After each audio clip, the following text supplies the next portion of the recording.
अस्सलामुअलैकुम वरहमतुल्लाहि वबरकातुहू। दोस्तान मोहतरम, मुसलमानों होशियार हो जाओ, खबरदार हो जाओ। बहुत बड़ी और बहुत ही इंपॉर्टेंट वीडियो है। इस वीडियो को आखिर तक जरूर देखना। एसआईआर पूरे 12 राज्यों में हो रही है। किस तरीके से एसआईआर के फॉर्म भरने हैं और किस तरीके से फॉर्म भरकर बीएलओ को देने हैं। जरा सी भी गलती बहुत भारी पड़ सकती है, नागरिकता तक आपको साबित करनी हो सकती है। पूरा वीडियो आप देख लीजिए, बहुत ही इंपॉर्टेंट वीडियो है। अगर आप हमारे चैनल पर नए हैं तो चैनल को सब्सक्राइब कर दें और इस वीडियो को आखिर तक जरूर देखें। पहले आप ये वीडियो देख लीजिए, पूरी जानकारी इसमें एसआईआर की है, किस तरीके से फॉर्म भरना है और बीएलओ को किस तरीके से देना है और कौन सा फॉर्म अपने पास रखना है। आप पहले ये पूरा वीडियो देख लीजिए। आपके एरिया के बीएलओ आपके घर आए होंगे, आपको भी इस तरह का एक फॉर्म दिया होगा। अगर नहीं दिया है तो आने वाले कुछ दिनों में आपके घर आपके बीएलओ साहब आकर आपको इस तरह के 2 फॉर्म देंगे। एक व्यक्ति को 2 फॉर्म दिए जाएंगे और दोनों फॉर्म एक जैसे हैं और एक ही तरीके से दोनों फॉर्म को भरना है। जो भी डिटेल डाली जाएगी एक फॉर्म में, वही डिटेल हमें दूसरे फॉर्म में डालनी है और उसके बाद बीएलओ साहब को देकर उनके सिग्नेचर करवाकर एक अपने पास रखना है और एक कॉपी बीएलओ साहब को देनी है।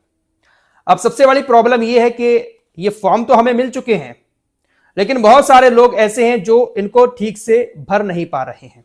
गांव एरिया में तो लोग एक दूसरे के पास भाग रहे हैं कि इसमें क्या डिटेल देनी है, कौन कौन से डॉक्यूमेंट्स इसमें लगाए जाएंगे, कौन कौन से डॉक्यूमेंट्स की डिटेल इसमें भरी जाएगी।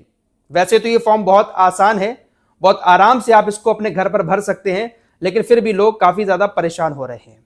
तो आइए मैं आपको बहुत आसान तरीके से इस फॉर्म को भरना बताता हूं, कैसे भरा जाएगा।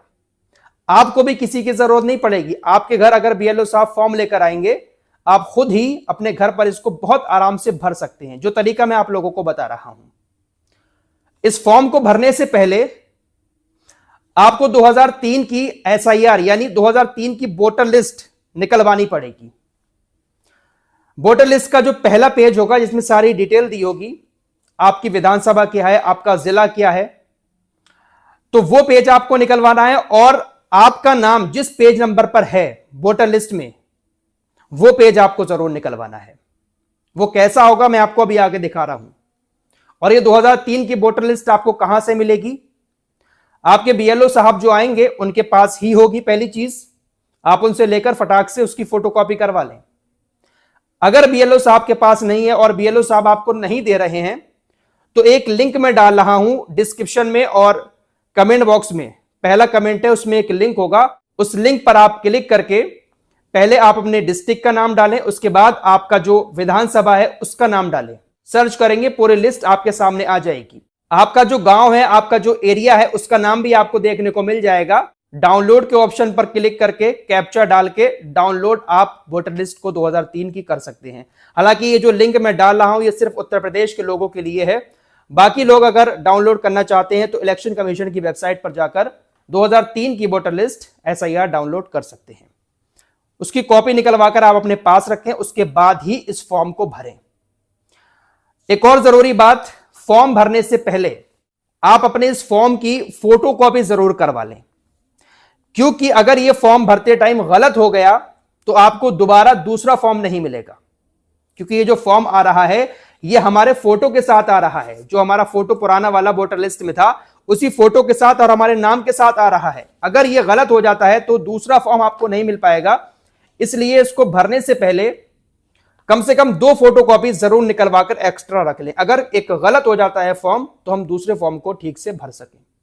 आइए अब मैं आपको इसको भरना सिखाता हूं। भरना कैसे है, कुछ इस तरीके का फॉर्म देखने को मिलेगा। आपकी फोटो जो पुरानी वाली वोटर लिस्ट में थी वो यहां पर देखने को मिलेगी। आपको यहां पर अपनी नई फोटो लगानी है, जो आपने अब खिंचवाई होगी पासपोर्ट साइज फोटो, वो यहां पर लगानी है। आपका नाम और आपकी विधानसभा, आपके क्षेत्र का नाम पहले से ही यहां पर प्रिंट किया हुआ होगा।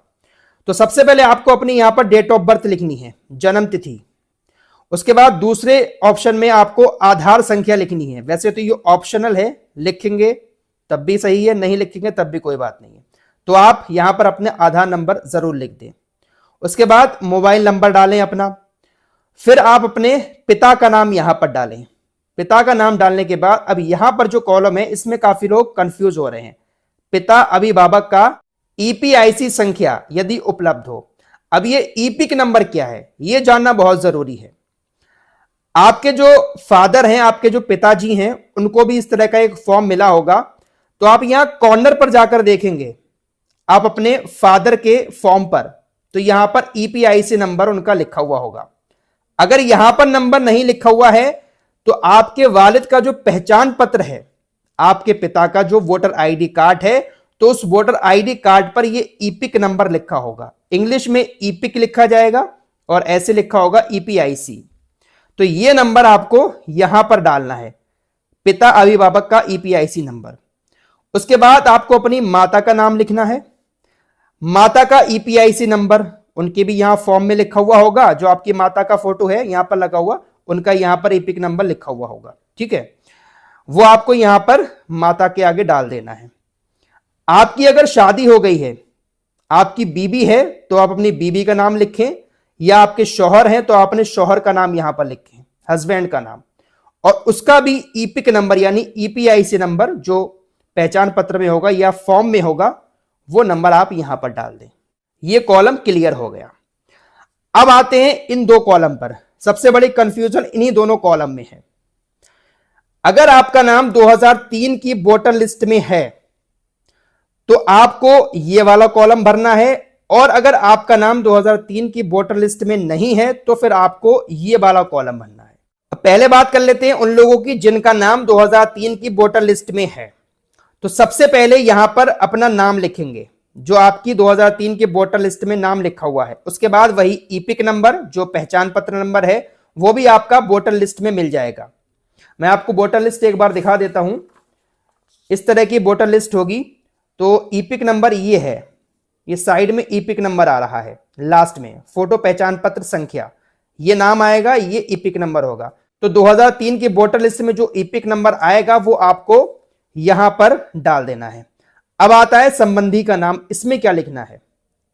संबंधी के नाम में अगर आप मर्द हैं तो आपको अपने पिता का नाम लिखना होगा, संबंध लिखना होगा पिता, जिला क्या है आपका वो लिखना होगा, राज्य क्या है आपका उत्तर प्रदेश या मध्य प्रदेश जो भी है वो लिखना होगा, विधानसभा आपकी क्या लगती है, विधानसभा का आपका नाम लिखना होगा।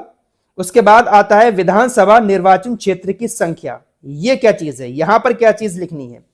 इसके लिए आपने जो वोटर लिस्ट निकलवाई होगी उसका जो पहला पेज होगा उस पेज पर आपको यहां पर लिखा हुआ दिखेगा विधानसभा क्षेत्र की संख्या। जैसे मेरी 41 दिखा रहा है तो आपकी जो संख्या होगी वो कॉर्नर पे ही लिखी होगी। आपको यहां पर अपने विधानसभा निर्वाचन क्षेत्र की संख्या लिखना है। उसके बाद भाग संख्या, भाग संख्या भी आपको यहां कॉर्नर पर देखने को मिल जाएगी। ये पहला पेज है वोटर लिस्ट का 2003 की। आपकी जो लिस्ट होगी आपका यहां पर भाग संख्या कुछ और हो सकता है, तो आपको यहां पर भाग संख्या लिखनी है। उसके बाद क्रम संख्या, क्रम संख्या में आपको अपना नाम ढूंढना है कि आपका नाम कौन सा है, और उसके बाद ये जो क्रम संख्या लिखी है ऊपर, ये क्रम संख्या है। आपके नाम के आगे जो भी क्रम संख्या होगी वो आपको इस क्रम संख्या के कॉलम में लिख देनी है। बस आपको इतना ही करना है, ये कॉलम नहीं भरना है अगर आपका नाम 2003 की वोटर लिस्ट में है। और अगर आपका नाम 2003 की वोटर लिस्ट में नहीं है तो फिर आपको ये कॉलम छोड़कर ये वाला कॉलम भरना होगा। जैसे मैं अपना एग्जांपल लेता हूं कि मेरा नाम 2003 की वोटर लिस्ट में नहीं है, तो मैं अपने पापा का नाम इस कॉलम में भरूंगा, क्योंकि मेरे पापा का नाम 2003 की वोटर लिस्ट में है। तो सबसे पहले मैं अपने पापा का नाम यहां पर लिखूंगा, उसके बाद उनका ईपिक नंबर लिखूंगा, उसके बाद संबंधी का नाम, यहां पर मैं अपने दादाजी का नाम लिखूंगा यानी पापा के पिताजी का नाम, और उसके बाद संबंध क्या आएगा, पिता, यानी दादाजी हमारे पापा के पिताजी हुए, तो संबंध में पिता आएगा। जिला लिखा जाएगा, राज्य का नाम लिखा जाएगा, और वही विधानसभा क्षेत्र का नाम। उसके बाद यही मैंने आपको अभी यहां बताया था, जो निर्वाचन क्षेत्र की संख्या, भाग संख्या और ये क्रम संख्या। तो ये कॉलम भी ऐसे ही भरा जाएगा। तो सेम ऐसे ही दोनों कॉलम भरे जाएंगे। अगर आपका नाम 2003 में है तो ये वाला कॉलम भरें, और नहीं है तो अपने पापा की डिटेल इस कॉलम में भरें। तो इस तरीके से आप बहुत आसानी के साथ घर पर ही अपने इस फॉर्म को भर सकते हैं। दोस्तान मोहतरम, जैसे कि आपने वीडियो देख ली, मेरे दोस्तों, उम्मीद है कि आप ये पूरा वीडियो देखकर समझ गए होंगे। आपसे गुजारिश है कि बहुत ही अहम वीडियो है, इसको ज्यादा से ज्यादा शेयर करो ताकि ये जानकारी सब लोगों तक पहुंच जाए और जो लोग लिखना पढ़ना नहीं जानते हैं वो इस वीडियो के जरिए उनको नॉलेज हासिल हो जाए। मेरे दोस्तों, आपने पूरी वीडियो देख ली, उम्मीद है कि आप ये पूरा वीडियो देखकर समझ गए होंगे। मिलते हैं इंशाल्लाह आने वाले अपडेट के साथ। अस्सलामु अलैकुम वरहमतुल्लाहि वबरकातुहू।